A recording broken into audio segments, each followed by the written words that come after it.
Pauline Attenborough was 72 years old, but she looked much younger. When a soft light shone on her, she could look as young as 30.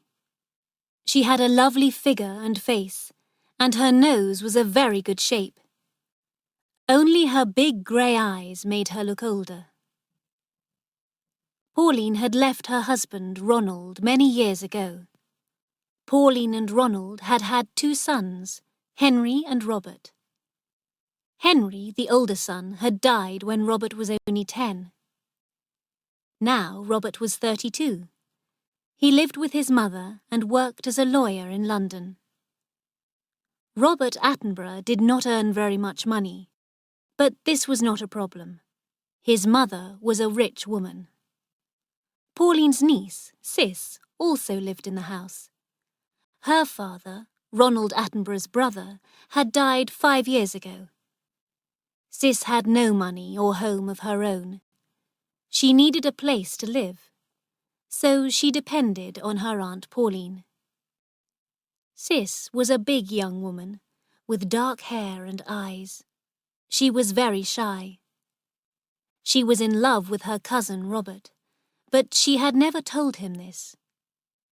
Robert was also very shy. He had no confidence in himself. Pauline, Robert and Ciss lived together quietly in a lovely house about 25 miles from London.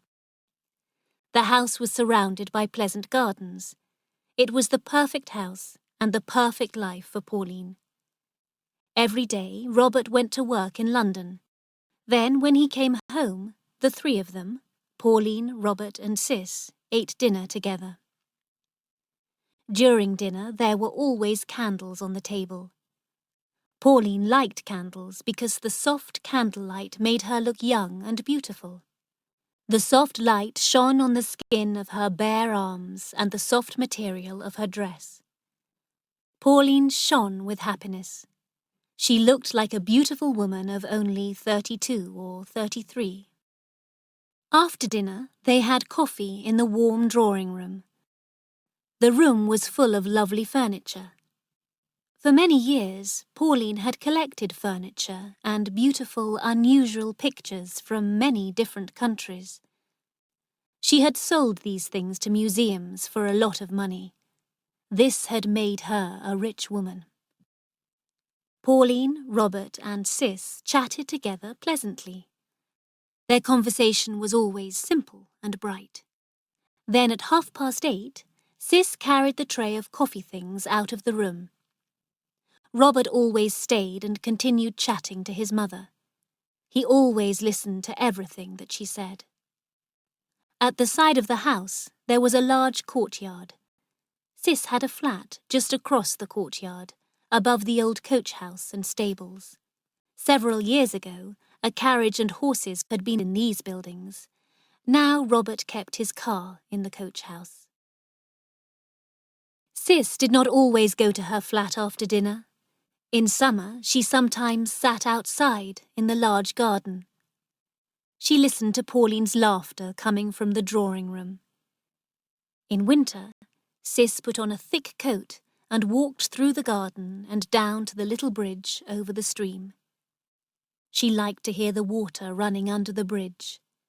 She would look back at the lighted windows of the drawing room, where Pauline and Robert were so happy together. Ciss loved Robert. "I believe that Pauline wants Robert to marry me when she dies," she thought. "But Robert is very shy. Perhaps his mother won't die for many years. By that time, it will be too late.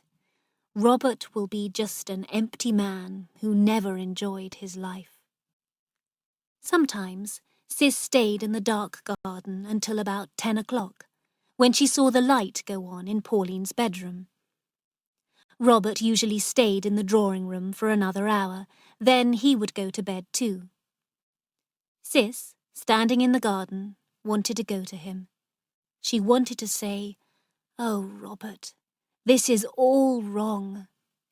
But she could not do this, because Aunt Pauline would hear. So she went to her own rooms. In the mornings, Robert went to London at about 9 o'clock. Pauline rested in bed. She came downstairs at lunchtime. Sometimes she did not leave her bedroom until tea time, but she always looked fresh and young. Pauline always had a rest in the afternoons. When the sun shone, she liked to lie outside and bathe in the warm sun. Behind the stables there was a second, smaller courtyard, which was surrounded by trees.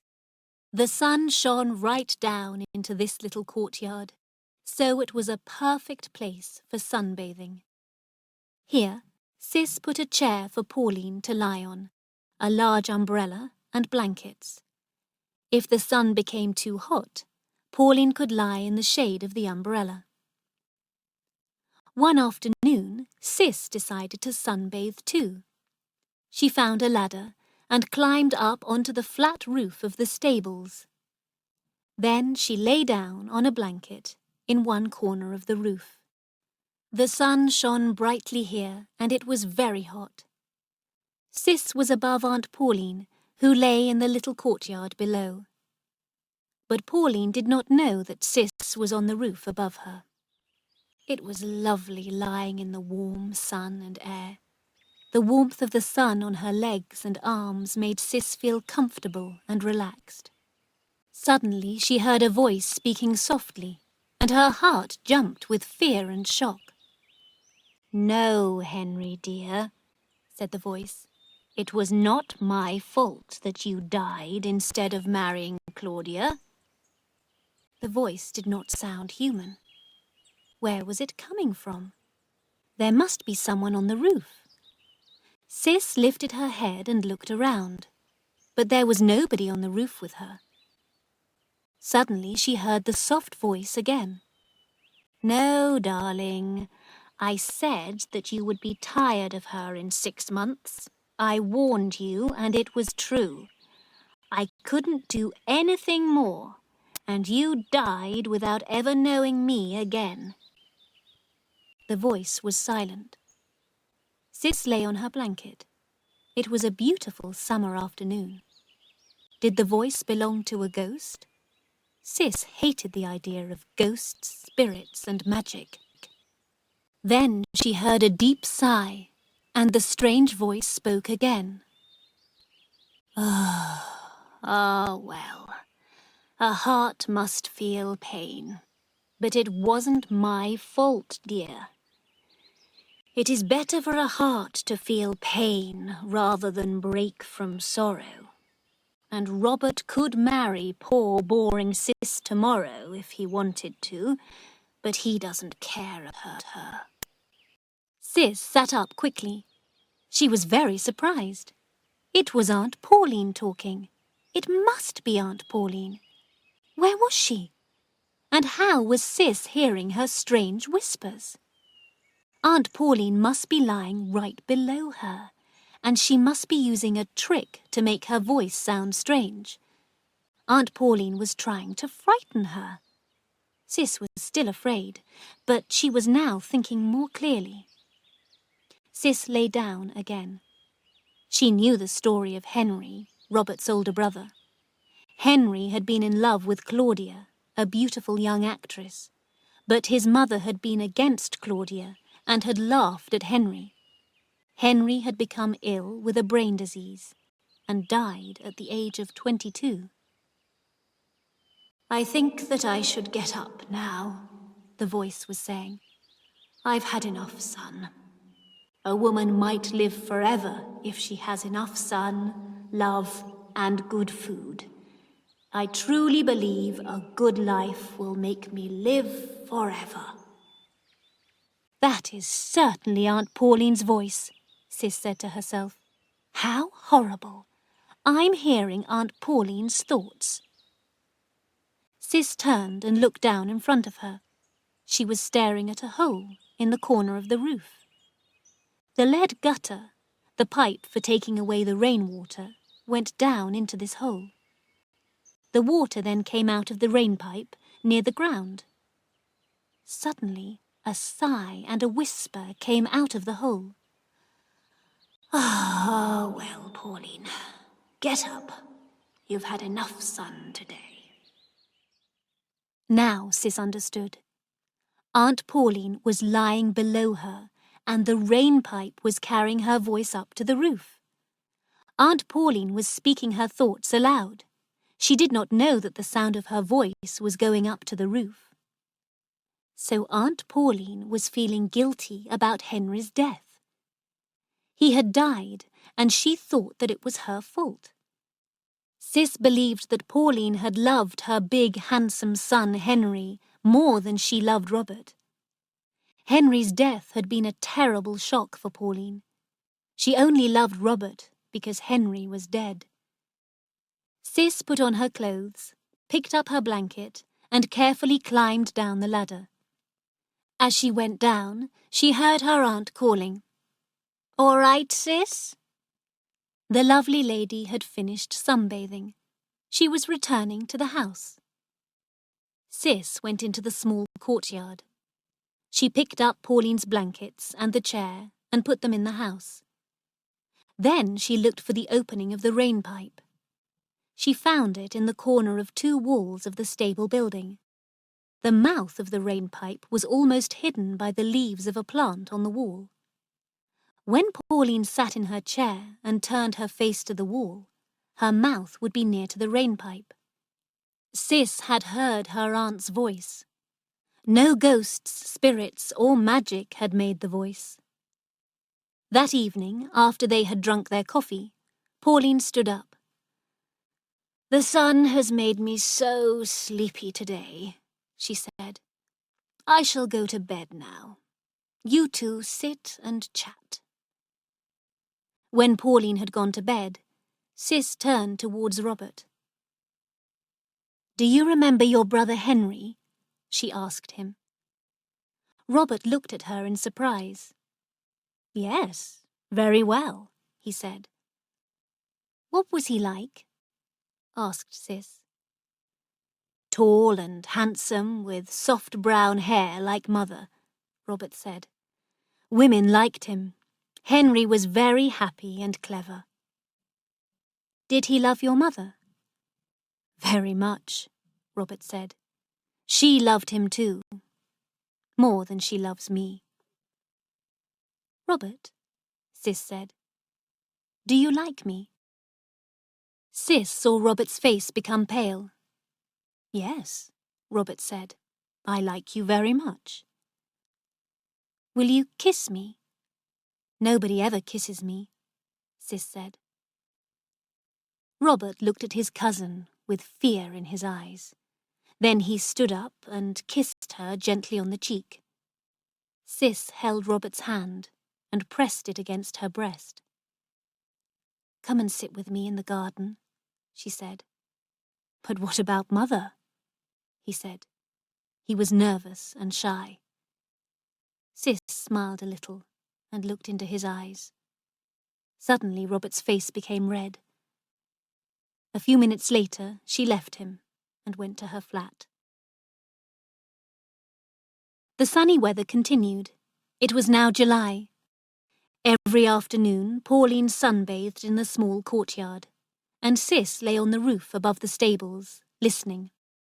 But the sound of Pauline's voice did not come up the pipe again. After dinner in the evenings, Ciss waited in the garden. She saw the light go on in her aunt's bedroom. She saw the lights go out in the drawing room. She waited, but Robert did not come into the garden. Then one night, he came out and walked towards her. Ciss stood up and walked softly over the grass to him. "Don't speak," Robert whispered. They stood together, looking up at the stars in the dark sky. "How can I ask you to love me?" he said. "And how can I marry? I haven't made much money, and I can't ask my mother for money." "Then don't worry about marrying yet," Ciss said. "But do love me a little." Robert gave a short laugh. "It's hard to begin," he said. They sat down, and he held her hand. At last she said good night, stood up, and went indoors. The next day, Ciss lay on the roof sunbathing. Suddenly she heard her aunt's voice from the hole in the lead gutter. First, Pauline spoke in Italian. Then she spoke in English. "No, Robert dear," said Pauline's voice. "You will never be the same kind of man as your father. But you look like him. Mauro was a wonderful lover. Mauro, Mauro, how you loved me." The voice stopped speaking. Ciss realized that her aunt had a secret. Pauline's husband, Ronald, had not been Robert's father. Robert's father had been an Italian man called Mauro. "I'm disappointed with you, Robert," continued Pauline's voice. "Your father was a priest, but he was the best lover in the world. You are like a cold fish, and Ciss is like a cat who is trying to catch you." Ciss suddenly put her mouth near the hole in the rainpipe and spoke. "Leave Robert alone," she said in a deep voice. "Don't kill him too." There was a silence. The hot afternoon sun shone on the flat roof of the stables. Ciss listened, with her heart beating quickly. At last she heard her Aunt Pauline whisper the words, "Did someone speak?" Ciss spoke again into the hole of the lead gutter. "You killed me," she said in a deep, terrible voice. "Don't kill Robert too." "Ah!" said Pauline, giving a little cry. "Who's speaking?" "Henry," said Ciss in the same deep voice. There was silence again. "I didn't kill you, Henry," said Pauline. "No, no, Henry, it wasn't my fault. I loved you, my dearest boy. I only wanted to help you." "You killed me," Ciss said in the deep voice. "Now let Robert live. Let him go. Let him marry." "Henry," said Pauline, "are you a ghost? Have you come to punish me for your death?" "Yes, I have come to punish you," said Ciss, in a terrible, frightening voice. She was very angry with Pauline. She felt that her anger was going down the rainpipe to her aunt. At the same time, she almost laughed. This was a very funny conversation. Ciss lay and listened. No sound came from the rainpipe. The afternoon had become cooler. Yellow and grey clouds had covered the sun. There was a roar of thunder. A storm was coming. Ciss dressed quickly, went down the ladder, and ran to the corner of the stables. "Aunt Pauline," she called, "did you hear thunder?" "Yes, I am going indoors," her aunt replied in a weak voice. "Don't wait for me." Ciss watched her aunt go inside the house. The sky was growing darker. Ciss took the blankets and the chair and hurried inside. Then the storm began. Pauline did not come downstairs to tea because she did not like thunder. Robert did not arrive home until after tea. By this time, the rain was pouring down.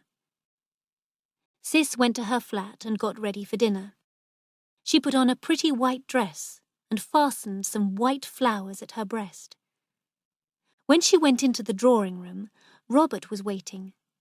He was standing by the drawing room window and listening to the rain falling. He now had a different look on his face as he watched her. The drawing room was lit by the soft light of a table lamp. Ciss walked towards the bookshelves near the door. When she heard the door opening softly, Ciss suddenly turned on the switch of the ceiling light. Her aunt, wearing a black dress, stood in the doorway. The strong, hard light showed her face clearly. Pauline was wearing makeup, but her face looked old and full of hate. "Oh, Aunt," cried Ciss. "Mother, you look like a little old lady," said Robert, in a shocked voice. "Aren't we going to eat dinner?" asked Pauline, angrily. Pauline sat at the table, getting angrier and angrier. She looked very, very old and very ugly. Ciss and Robert watched each other. He was very shocked by his mother's face. Pauline ate her dinner quickly, like a hungry dog. As soon as they had finished eating, she ran towards the stairs. Robert and Ciss followed her from the room. "You pour the coffee. I hate it," said the old woman quickly. "I'm going to bed. Good night." There was silence. At last, Robert said, "I'm afraid that Mother isn't well. She must see a doctor." "Yes," said Ciss. The rest of the evening passed in silence. Robert and Ciss stayed in the drawing room. A fire was lit. Outside, cold rain was falling. At about 10 o'clock, the door opened and Pauline came into the room. She shut the door and came to the fire. Then she looked at Robert and Ciss with hate in her eyes. "You two should get married quickly," she said in an ugly voice. "You are so much in love." Robert looked up at his mother. "You believed that cousins should not marry, Mother," he said quietly. "You told me that often." "I do believe that cousins shouldn't marry," replied Pauline. "But you're not cousins. Your father was an Italian priest, Robert. He was a great man, and he was too great to have a weak son like you." With a terrible look on her face, Pauline left the room. Pauline had gone mad. Her madness continued for a week. The doctor came and told her that she must sleep. He gave her drugs to help her, but she did not take the medicine. She walked about her room, looking ugly and full of hate. She would not look at either Robert or Ciss. At first, Ciss was frightened by what she had done. She realized that her trick had made her aunt mad. Ciss almost felt sorry for the terrible thing that she had done. Then she thought, "This woman is the real Pauline. We never saw her true character before." But Pauline was not going to live long. She stayed in her room and did not see anyone. She had her mirrors taken away. She did not want to look at herself. Robert and Ciss spent a lot of time together, but Ciss could not tell Robert what she had done. She was afraid. "Do you think that your mother ever loved anybody?" Ciss asked him one evening. "Mother only loved herself," Robert said, "and she loved power. She got her power by controlling other people's lives. She was beautiful, and she grew strong by controlling everyone and everything. She destroyed Henry, and she was destroying me." "And don't you forgive her?" asked Ciss. "No, I don't. She took other people's hopes and happiness and destroyed them." 2 days later, Pauline died. Ciss found her dead in her bed. Pauline's heart had become weak, and the drugs that she took were too strong for her. But after her death, Pauline got her revenge on her son and her niece. Pauline Attenborough was a very rich woman, but she left Robert only £1,000, and she left Ciss only £100. The rest of her money went to a museum. She had built a museum and given it her own name, the Pauline Attenborough Museum. Well, the story comes to an end here, but you mustn't stop here. Vocabulary is a fundamental aspect of English proficiency. I have compiled a list of challenging words from this story, along with their English definitions and example sentences used in the story. Let's get started right away. Carried. Moved from one place to another.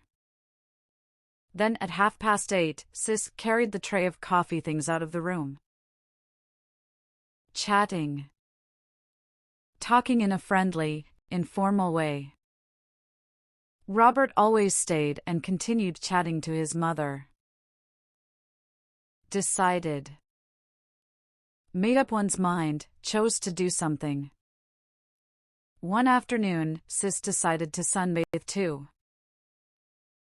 Destroyed. Damaged completely, ruined. She took other people's hopes and happiness and destroyed them. Dressed. Put on clothes. Ciss dressed quickly, went down the ladder, and ran to the corner of the stables. Gray. The color between black and white. Only her big gray eyes made her look older. Held. Grasped, kept something in one's hands. Ciss held Robert's hand and pressed it against her breast. Kept. Maintained possession of, did not let go of. Several years ago, a carriage and horses had been kept in these buildings. Liked. Enjoyed, was pleased by.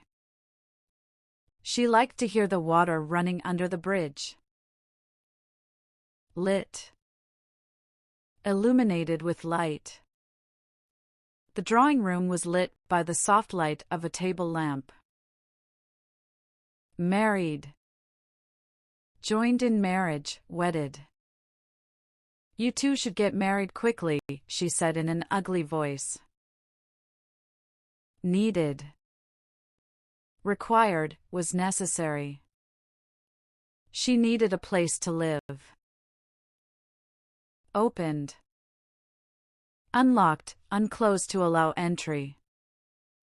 At about 10 o'clock, the door opened and Pauline came into the room.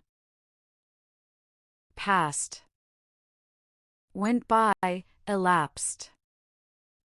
The rest of the evening passed in silence. Picked. Selected, chose something.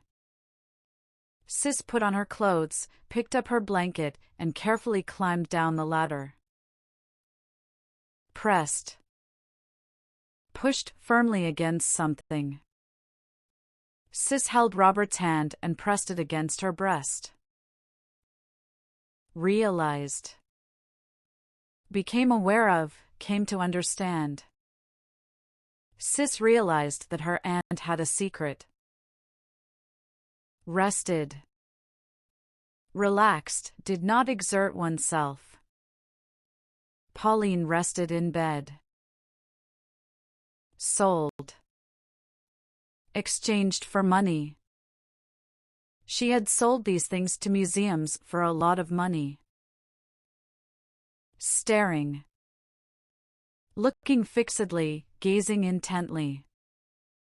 She was staring at a hole in the corner of the roof. Stopped. Ceased moving, came to a halt. The voice stopped speaking. Sunbathe. Sat or lay in the sun to tan.